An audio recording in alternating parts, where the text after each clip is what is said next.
우리 새벽 예배에 나오시는 분들은 오늘 새벽에 이 사도행전 19장 마지막 부분까지 다 했습니다. 원래 신약 성경을 강의하고 나가다가 사도행전까지 왔는데 또 새벽에 큐티를 하다 보니까 또 이 사도행전이 큐티가 되어져 가지고 반복이 되는 부분이 있어서 수요일 날은 다른 말씀을 전할까 하다가 새벽에는 우리 시간이 많지 않아서 그냥 우리 그 큐티를 하는 묵상하는 말씀 몇 가지만 해서 그냥 병행해서 해도 괜찮겠다 싶어서 말씀을 계속 이 사도행전을 우리 강의하면서 은혜를 받습니다.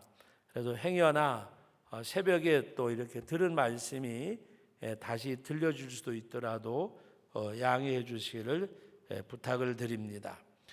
아볼로가 고린도에 있을 때에 바울이 이제 에베소에 와서 제자들을 만나서 이제 복음을 전하는데 무엇을 물어보는가 하면 너희가 믿을 때에 성령을 받았느냐, 너희가 믿을 때에 성령을 받았느냐, 그리고 너희가 무슨 세례를 받았느냐라고 물어봅니다.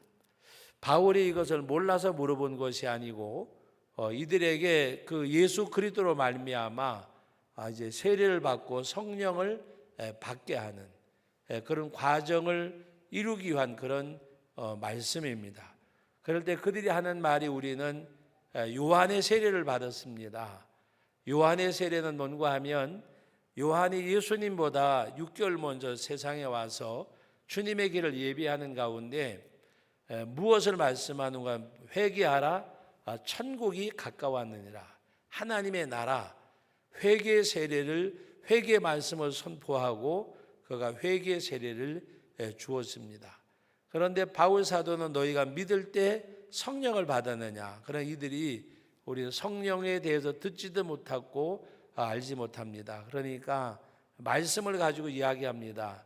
바로 하나님의 말씀에 또 세례 요한이 나는 널로 물로 세례를 주거니와 내 뒤에 오시는 물과 성령으로 세례를 준다고 말씀을 했다. 그리고 이들에게 예수 이름으로 세례를 주고 바울이 안수하니까 오늘 말씀 가운데 보면 그들이 성령이 충만하더라 그래요. 성령이 그들에게 임함에 방언도 하고 예언도 했다고 말씀하고 있습니다. 그래서 바울을 통해서 이들이 또 회개 세례는 받았지만 성령을 경험하고 체험하는 그런 말씀의 내용입니다. 그런데 이런 역사가 일어나는데도 두 가지 반응이 일어납니다. 하나는 9절 말씀을 같이 읽습니다. 9절 말씀 같이 읽습니다. 어떤 사람들은 마음이 굳어 순종하지 않고 무리 앞에서 이 도를 비방하거늘 바울이 그들을 떠나 제자들을 따로 세우고 두란노 서원에서 날마다 강론했다. 어떤 사람들은 마음이 굳어서 순종하지 않고 무리 앞에서 이 도를 오히려 비방했다 그랬습니다. 그래서 바울은 그들을 떠나서 제자들을 따로 세우고 두란노 서원에서 날마다 말씀을 강론했다 그랬습니다. 그리고 오늘 10절 말씀에 보면 2해 동안 이같이 하니 아시아에 사는 자는 유대인이나 헬라인이나 다 주의 말씀을 듣더라 그랬습니다. 주의 말씀을 바울이 2해 동안이나 그 가운데 있으면서 날마다 예수님에 대해서 전했음을 말씀하고 있습니다. 그런 가운데서 아까 우리 말씀을 나눴듯이 어떤 사람들은 마음이 굳어 순종하지 않고 그랬습니다. 순종하지 않고 마음이 굳어서. 여러분 우리 하나님 앞에서 우리들의 심령은 길가, 돌짝밭, 가시밭 그리고 옥토가 있잖아요. 여러분 여러분의 마음을 옥토로 만드셔야 돼요. 내 마음을 옥토로 만드는 그 수고는 누가 해야 되느냐? 하나님의 성령을 의지하면서 행하지만 그거는 본인 몫입니다. 본인 몫.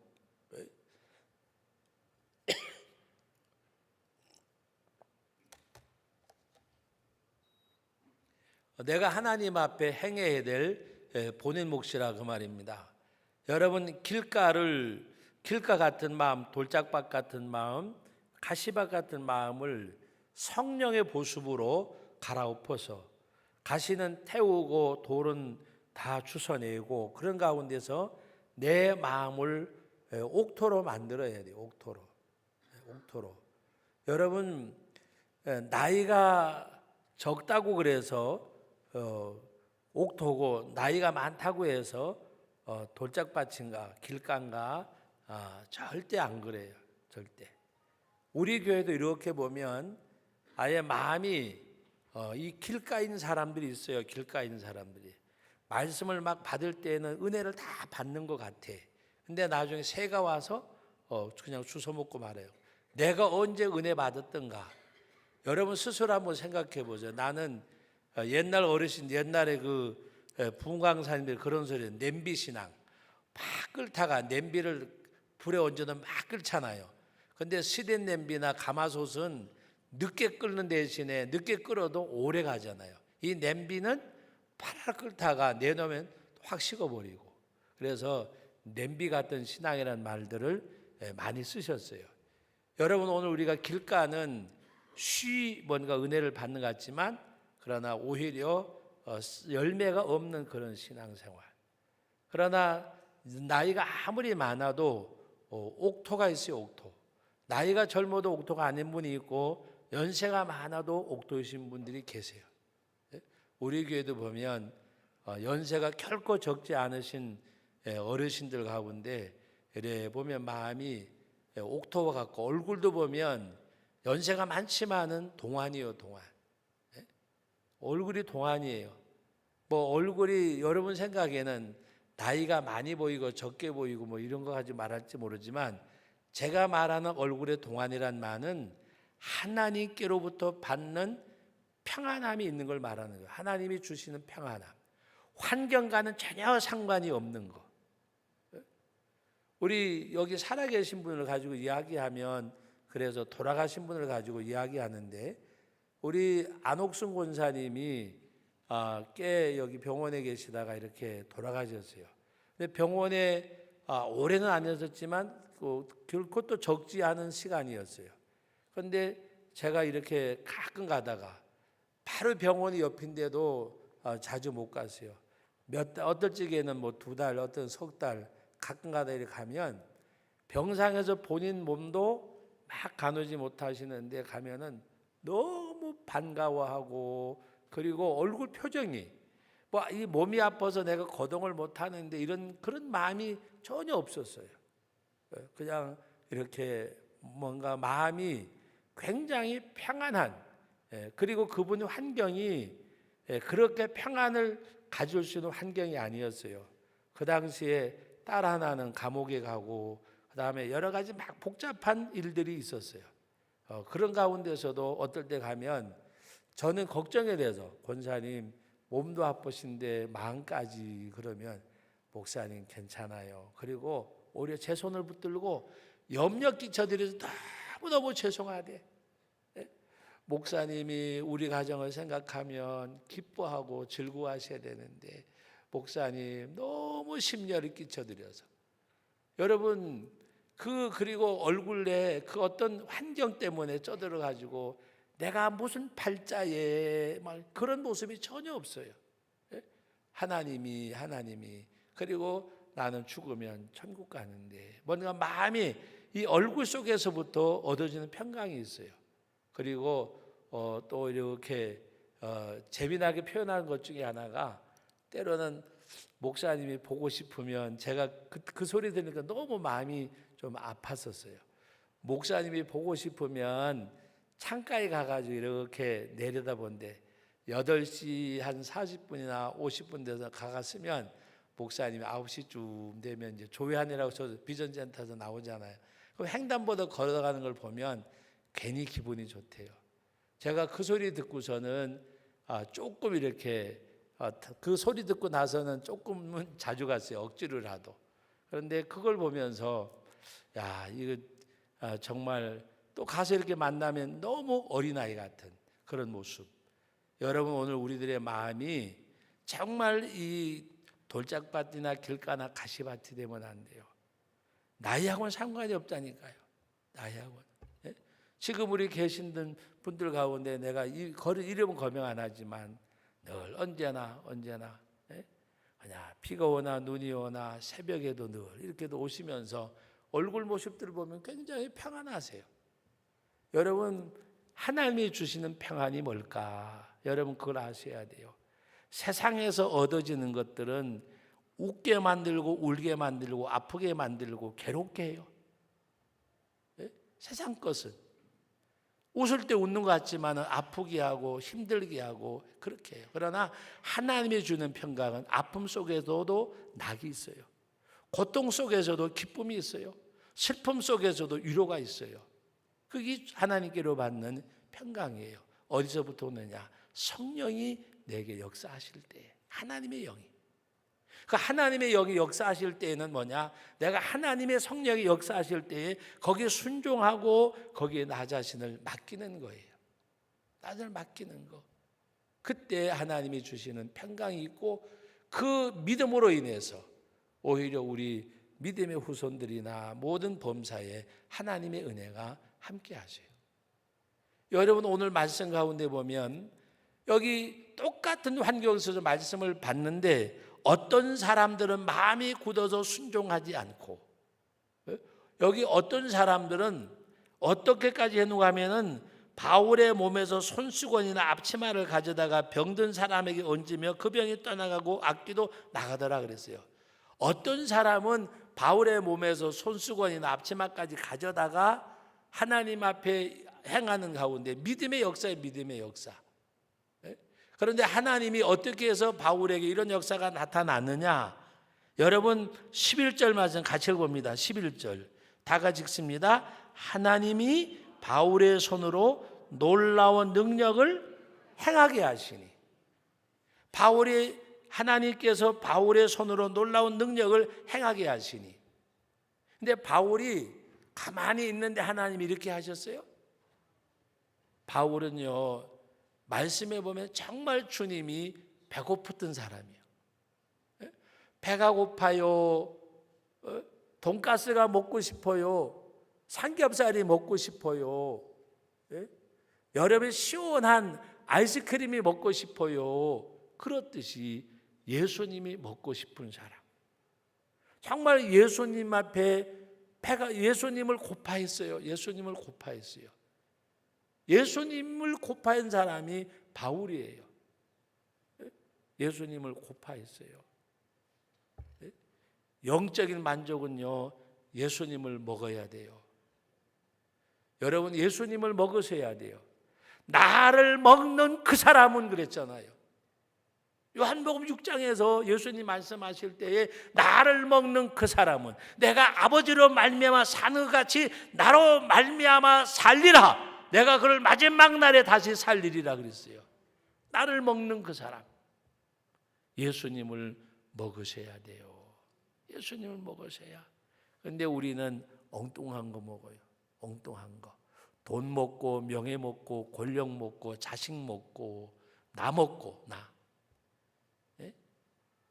예수님을 드셔야 돼요. 예수님을 잡숴야.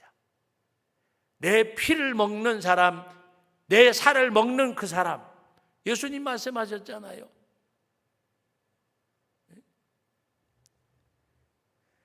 나는 하늘에서 내려오는 살아있는 산떡이니 나를 먹는 그 사람은 말할 때 유대인들이 뭐라 그랬어요? 저가 감히 누구기에 제사를 주어서 우리에게 먹게 하겠느냐. 그때 예수님 뭐라 그랬어요? 이것은 내가 널 위해 주는 나의 몸이니라 그랬어요. 십자가에 못 박혀 죽으시는 주님을 말씀하셨고 그 주님을 믿는 것을 가리켜서 먹는 거라고 말씀하셨어요. 오늘 새벽에 말씀드렸지요. 믿으세요. 예수님 믿으세요. 안 믿잖아요. 정말 예수님 믿으세요? 정말 예수님 믿으세요? 예수님 믿으셔야 돼요. 예수님 믿는 거 다른 거 아니에요. 말씀에 순종하고 성령의 감동에 순종하고 예수님을 믿어야 돼요. 오늘 낮에도 어느 작은 모임에 가서 이제 잠깐 동안 이렇게 나누는 시간이 있었고, 제가 이제 거기 중대교회 목사님들이 한 9명에서 10명인가 9명이 모였는데, 시골 촌놈이 왔다고 저보고 뭘 하라 그러더라고요. 그래서 제가 다른 말 안 했어요. 우리 예수 잘 믿읍시다. 우리 예수 잘 믿읍시다. 정말 우리 예수 믿는 자가 됩시다. 예수 믿는 사람. 다 저보다가 작은 교회는 한 교회도 없었어요. 우리 교회보다가. 제가 목사님들 보고 거기 계신 분들 보고 우리 예수 잘 믿읍시다. 예수를 믿어 갑시다. 하나님 앞에 교회가 크면 뭐 할 거고, 성도가 많으면 뭐 할 거고, 사례비 많이 받고 유익 작작하면 뭐 할 거고, 하나님 앞에 갔을 때가 중요한 건데 예수님 잘 믿읍시다. 그래서 같이 기도하는데 다 마음에 뭔가 와서 부딪히는 것이 있으신가 없더라고요. 예수 잘 믿자고 하니까. 그래서 같이 기도하고 같이 울고 같이 기도하고. 우리 예수 잘 믿어야지. 예수 잘 믿어야지. 신방하기 바쁘다고, 큰 교회 할 일 많다고, 그거 무슨 소용이 있느냐? 예수 잘 믿다가 하나님 앞에 가야지. 여러분 정말 예수님 잘 믿으세요. 예수 잘 믿으세요. 예수님 잘 믿으세요.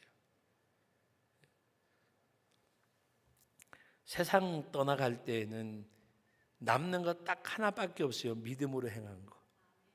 믿음으로 행한 게 뭐예요? 하나님 나라에 보화를 쌓아놓은 거. 하나님 나라에. 선한 사업에 부하고 구제하고 선하고. 오늘도 어제 그 필리핀에서 태풍이 와가지고 남부 지역의 교회들이 그냥 사진을 봤는데 다 물에 잠기고 난리도 아니에요. 근데 무조건 도와달라 그래서 제가 그랬어요. 그렇게 이야기하면 어떻게 하느냐? 어느 교회 어느 목사님이 우리가 후원하는 실바 교회 목사님 거기도 포함이 됐더라고요. 거기 일본으로 올라가 있더라고요. 일본. 11교회가 딱 올라가 있어요. 그런데 맨 마지막 부분에 뭔가 하면은 수해로 인해서 많은 거 잃었지만 먹을 것, 일을 못하니까 먹을 것과 생필품을 구입을 못해서 어렵습니다. 목사님, 먹을 것과 생필품을 구입할 수 있게 해주세요라고 이렇게 문자가 왔어요. 여러분 혹시 이 이야기 듣다 감동되는 분들 계시면 제가 내일 우리 그 선교회 우리 세계현지협력정교회 임원들 긴급 임원회를 소집을 했어요. 그래서 내일 회의를 해가지고 있는 돈에서 얼마, 각 교회에서도 얼마씩 후원해가지고 여러분 사람이요 먹을 거 없는 것처럼 서글픈 게 어디 있어요? 배고픈 서름처럼. 일을 못하니까 돈을 못 버니까 먹을 것하고 생필품이 지금 당장 없대요. 비누, 수건 뭐 이런 게. 그래서 되면은 하여튼 제가 토요일 날이든 금요일 날이든 그냥 빨리 하루가 지금 그 사람들은 새롭잖아요. 그런데도 어린 것들은 모르고 그냥 그 물찬 방에서 수영하고 물장난하고 그런 동영상이 있더라고요. 철없는 것들이지만 부모들이 그거 보면 또 얼마나 속상하겠어요. 아이들이 학교도 지금 못 가고 먹을 거 끼니도 지금 먹을 게 없어가지고 막 그냥 다 물에 잠겼잖아요. 그러니까 쌀도 잠기고 다 잠겼으니까 그래서 빨리 무슨 빵이라도 구입해주고 해서 그 위급한 상황을 넘기도록 물 빠질라 그러면 꽤 오랜 시간이 필요할 것 같다 그러더라고요. 여러분 위에서 기도해 주시고 또 행위 하나 좀 이렇게 작은 손길이라도 보탤 수 있는 분들 계시면 함께 해주시면 고맙겠습니다. 제가 이제 그 같은 걸 말하는 거는 천국 가서 남는 건요 그것밖에 없어요. 천국 가서 남는 것 그것밖에. 오늘도 이제 그 같은 모임에 모였다가 점심을 어디 가서 먹을까? 그런데 뭐 이렇게 저렇게 이야기하다가 다 먹어서 병나는데 예? 그래가지고 그냥 대충 해서 가서 먹었어요. 예. 여러분, 오늘 우리는 하나님 앞에서 뭐 심는 게 남는 거예요. 뭐를 심어요? 구제하고 하나님 앞에 선한 일 행하고 복음을 위해서 하는 수고. 그거 외에는 천국 가면 남을 게 없어요. 여러분, 세상에서 큰 소리 치고 떵떵거리는 사람 부러워하지 마세요.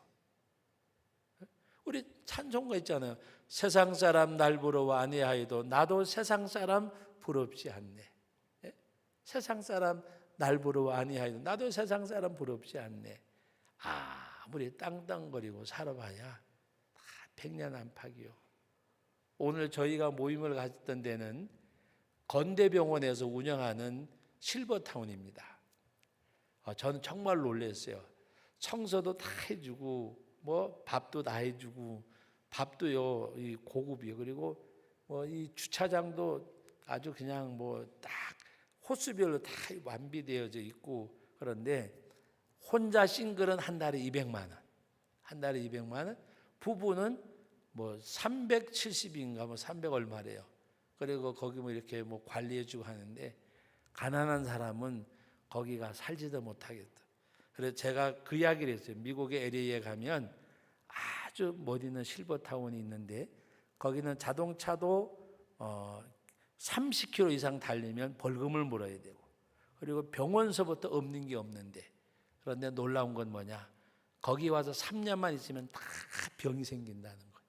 그래가지고 조사를 해봤대요. 왜 3년만 되면 다 병이 생기느냐? 이유 중에 하나가 너무 움직이지 않아서. 그래서 오늘 가서 그 이야기를 했어요. 여기가 뭐 청소도 해주고 밥도 해주고 뭐 안마시설도 있고 뭐 하여튼 뭐 없는 게 없대요. 건대병원에서 운영한 실버타운인데 정말 잘 지났더라고요. 뭐 이렇게 뭐 정말 어느 고급 호텔 같아요. 그런데 하여튼 뭐 거기 삼성에서 어디 저기 수원 쪽에 하는 것보다 여기 훨씬 인기가 좋대. 거기서 많이 이 짝으로 들어온대요. 그러면서 이야기를 하는 거예요. 그래서 제가 그 이야기를 했어요. 예? 미국 LA 근방에 실버타운이 유명한 데가 있는데 3년만 되면 다 병이 오는데 왜 그러냐? 너무 안 움직여가지고. 네. 그러니까 그냥 적당하게 청소도 하고 운동도 하고 그래야 된다고. 네? 여러분, 오늘 우리는 그런다고 해가지고 얼마나 살겠어요? 솔직한 얘기로. 네? 다 보니까 지팡이 다 짚었고, 네? 다 연세들만 돈이 많고 자식들이 잘도 가지고 하여튼 돈도 많고 하니까 거기 사는지 몰라도 제가 보면은 땀도 흘리고 뭔가 이렇게 하는 일도 있어야 되는데 아무것도 없는 거예요. 하나님 앞에 심은 것밖에는 남는 게 없어요. 복음을 위한 수고. 바울이 하나님의 복음을 전하기 위해서 이제 사도행전 20장에 가서 보면 정말 바울이 얼마나 하나님의 복음을 목말라 했는지, 얼마나 예수님을 고파했는지, 배부른 사람은요 밥맛도 없고 배부른 사람은, 제가 점심을 이렇게 대충 먹었더니 저녁 때 되니까 배고프더라고요. 전화를 해서요, 집사람이 저녁 뭐 드실래요? 그러길래 그냥 안 먹으면 더 편한데 그러는데 한 2시간 정도 배고플 것 같아. 그래가지고 집에서 밥을 해서 먹었는데 너무 맛있게 먹었어요. 왜 맛있게 먹었을까? 낮에 대충 먹었기 때문에. 배가 고프면 맛있어요.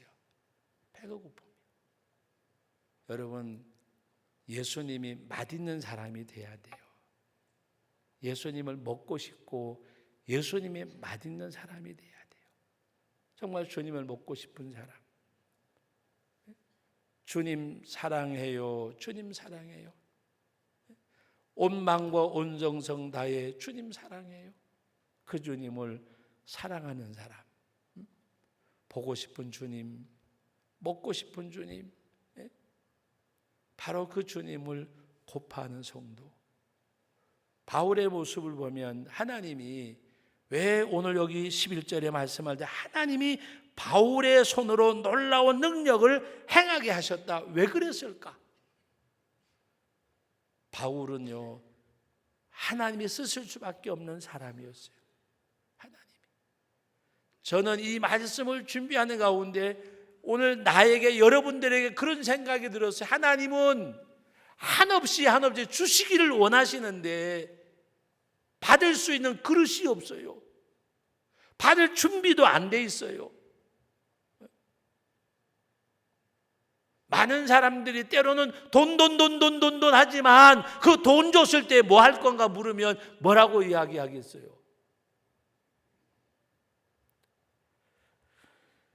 어느 교회 한 번은 붕회를 가서 낮 공부하는 시간에 딱 5분만 드립니다. 5분 동안에 하나님께서 나에게 1억을 주셨다고 하는데 5분 동안에 1억에 대해서 어떻게 쓸 건지 적어내 보세요 그랬어요.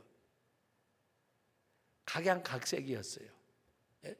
어떤 사람은 막 믿으면 이거 하나님 앞에 교회 건축 헌금을 위하여 막, 근데 답이 맞는 사람이 딱 2사람밖에 없었어요.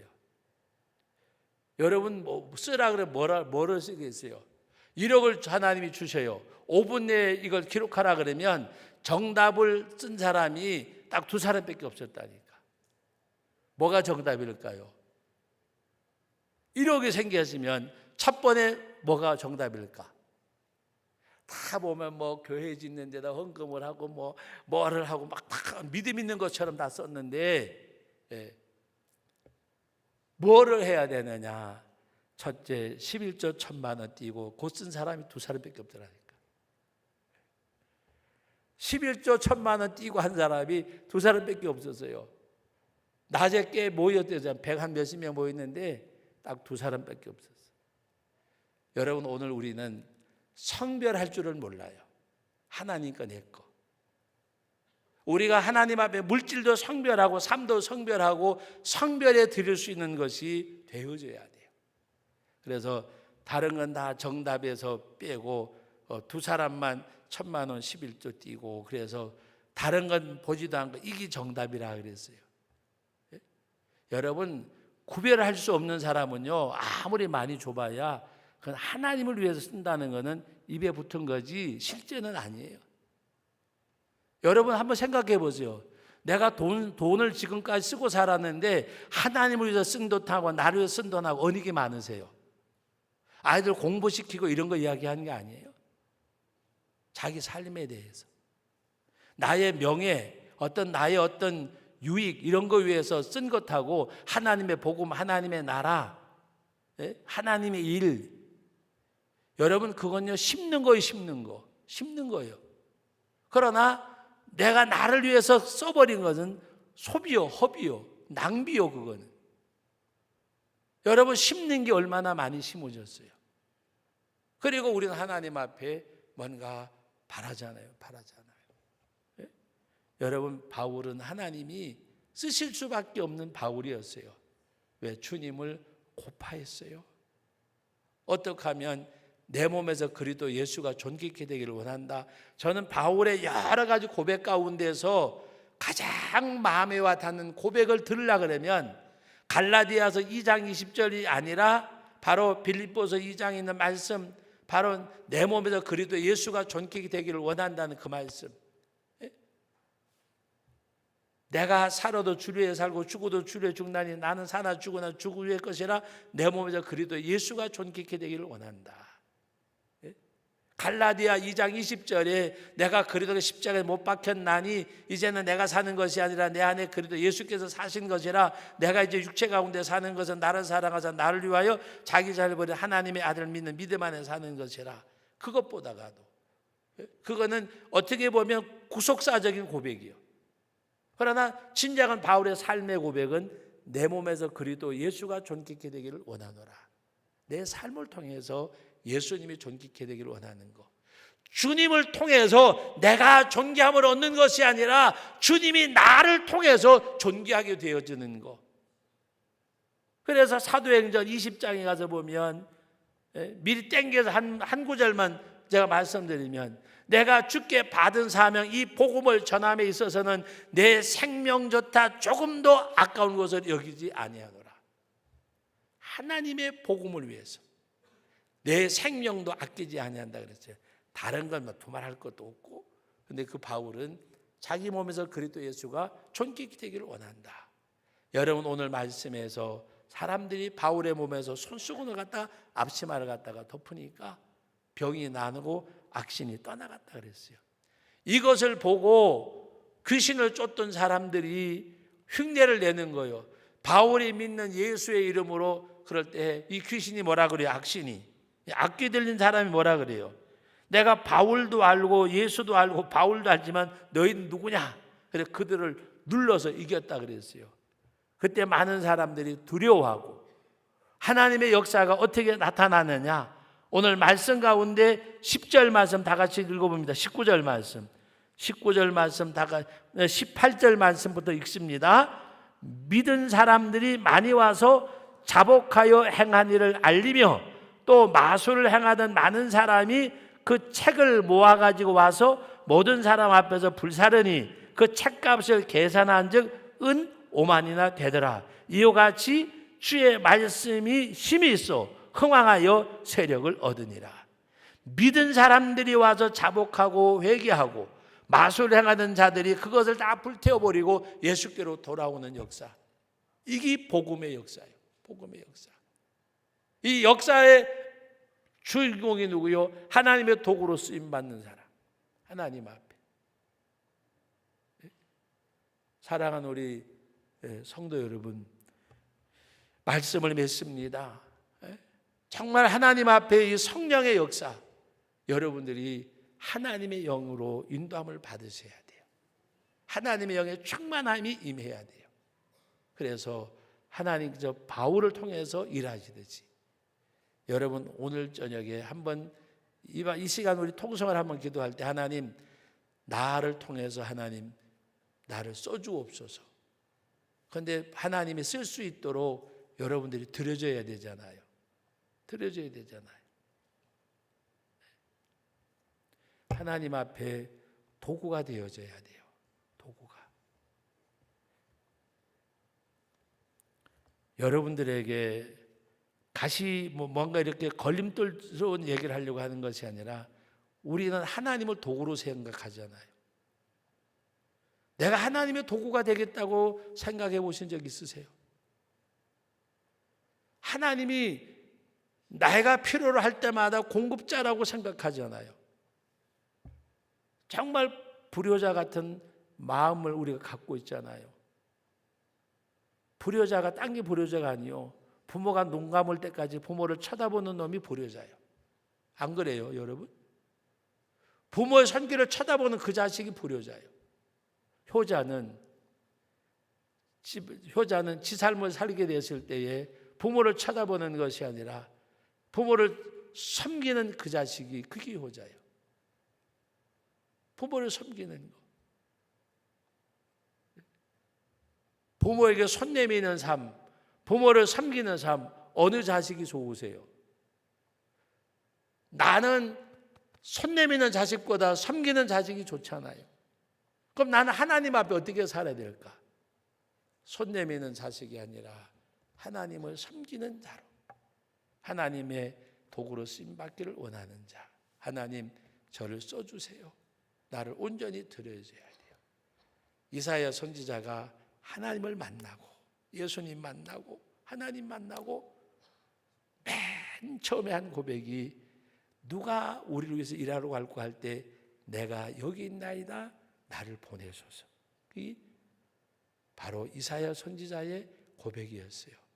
하나님의 은혜를 절실하게 깨닫고 하나님의 도구로 온전히 드려지는 우리 모두가 될 수 있기를 예수님의 이름으로 축복합니다. 거룩하신 하나님, 은혜와 사랑을 감사드립니다. 오늘 저녁 이 시간에도 주 예전에 불러주시고 귀한 말씀으로 함께 하신 하나님, 은혜와 사랑을 감사드립니다. 예수님의 이름으로 기도합니다. 아멘.